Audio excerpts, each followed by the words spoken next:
So when they looked at the causes of kidney stones, they found that people who eat more vegetables have fewer kidney stones, not the opposite. Now, there's a lot of anti-plant-based data out there on the internet because it's not good for business, right?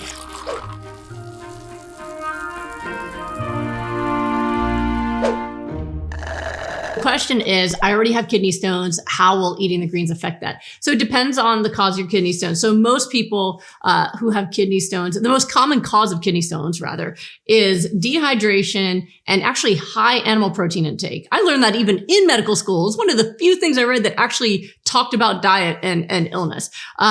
If you're in my Smoothie Shred group, I'm assuming that you are no longer dehydrated and eating animal proteins. But if you are, animal foods, really, let's not talk about it as a protein, animal foods.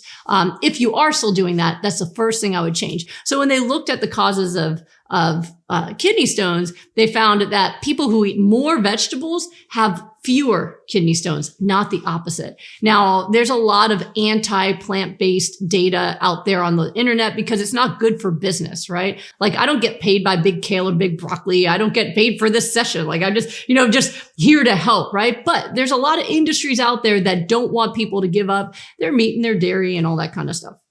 So there's this propaganda machine, and one of them is that spinach is the cause of kidney stones. It's just not the case. And in my book, Goodbye Autoimmune Disease, I actually go into details about why that's not correct according to science. But there is a small percentage of people who are more likely to get kidney stones in general, even who are not meat eaters, even who are hydrated.